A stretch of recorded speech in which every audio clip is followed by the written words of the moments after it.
Tala falava o tala o le tai au lau Samoa Entertainment TV mai pia. E whailo ia le Parlemene o Samoa, mo lana whonotanga wha mawina alo ia le so, lua ono me lua o lua ono.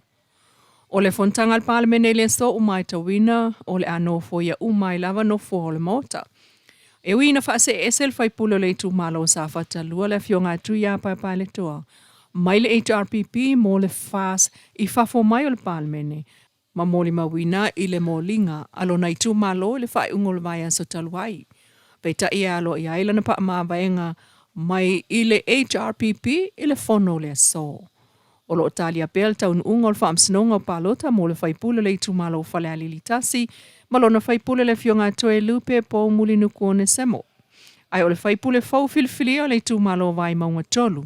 Le fionga lau timu ia wale se va ai lea wa ia toe sao wha ia lana foa. Ina ua pa ule whai pule filifilia mai le palo ta tele o le lua o lua lima le fionga tai ali seu. O le whai pule leo vai maunga tolu o taati ai nei fo I tangi I le wha amsinonga wha asanga ilona manu malo. Ua wha mautu mai nei le pulenga o whila wa inga ile lau ele le si tia o pasese mo pasi ma taxi I le tunu. Ina ua talo ai nei lana whailo inga ma lau whai pasi ma lau whai ta vale lau pasese la iti po taxi. Ile fono le whai ai le tai au le so. Ile tau le se fulu le mota sa mo le LTA vai tele. O ta ua pulenga le LTA o le fono lea o le atala no ai fuafuanga a le pulenga mo le si itanga o pasese o pasi ma ta vale lau pasese la iti. O le vai aso taluaina ma si atua ile asosi le stala o le au whai taxi I le atunu. E whailua I le fionga le pale mia ma talo sanga se fsosoani le si itanga lea utalia. Ma whautua ina ile taitai o le malo ina ia o e whaia se whailua inga ma whaatala noa I tu uma e tataona so alau pule mo le wha moe moe.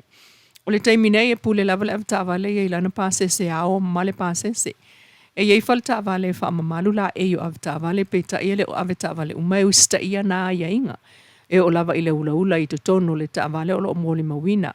E iei ave taxi o lo te e pasese ai afe I le pamukesi e utu. E iei taxi e malomaloa lava la to walesi I le taimi wa te e pasese. E iei fo I ta avale le ngata o le palapalao no foa ai o le manongi le manuia te itulau. O le whautuanga le fionga le taita I o le malo I le asosio le au whaita avale laiti. Ia whaatala noa tūlanga umai sotanga I le whaale le ia atili o le au aunanga. Mai o le se fulu I le tai au nei. E whailua iai whai taxi ma pasi I le whale Samoa o le LTA vai tele. Inisi o tala o le taamilusanga luna tolu sulfitu o le vai lima Malisi International Sevens. Le ana sau noai le fionga le pale mia sunga la au le mali e tōpula te vau le watea. Pula te vau Forsi Schmidt. O le ainga Malisi na o mai whaatasi ai o se ainga I whialo whani. Na awai sui o uni la kapi Samoa. O le ngāruenga le na ua mauai le tai au o le whailo inga. Tolu sulfitu tausanga I le staimi la ititi le taumwhai mainga o le la kapi. Whaaftai al palmia le langolango a Samoa I uni uma I le atunuu. Ua tau wai le wha moe moe o Malisi. Na ia whaaftai tamata alo uma na whaafai lele mai so I fuata alo le kalapo o Malisi I le malo le whaea ea I le ingoa le ainga Malisi lea olo o iai le ingoa tau le leia. Ua tōwhia le fionga le pale mia a vea mwhaata mao Malisi.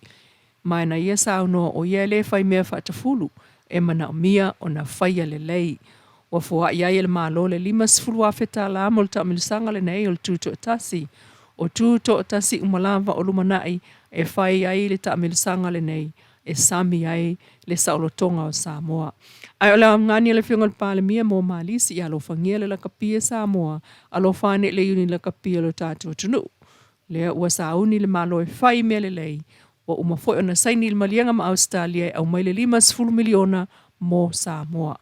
Ai se lau miliona Samoa I le 5 tausanga. 20 miliona I le tausanga.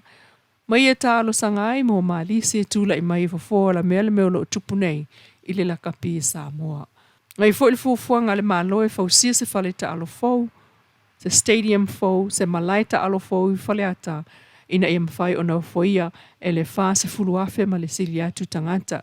Ia umane le 5 tausanga le nei, ua le lei se malai, mai mana unia se malai le lei, ona ua tāpunia le alakalapu e peo na ia sao noa. Maturi mata ia ai, le aunga ia po le sini o le sisi ngā fualu olu ono, Samoa ua tasi, mo se amatanga fou.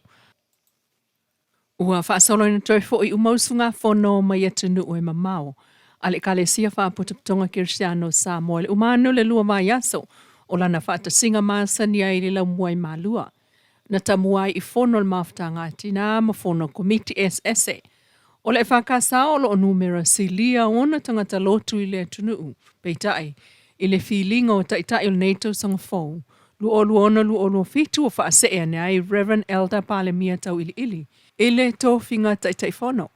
Reverend Elder ene whatu le sā lea ua sui taitai whono. Mai o le a ave ai ma taitai whono i le whono tele o le tau sanga fau. Reverend Dr. Taipisia Leilua o le whailau tusi o le whono tele lua o luono. Ma Reverend Associate Professor Visesio Sanga Whaifi au Samoa ma le teu tupe whiriwhiria o le whono tele lua o luono fitu. O le luna whaa ele nei o aso talua na ta ape le whono tele a maa lua o luono. Tala na o tai ao lau Samoa Entertainment TV mai ia pia.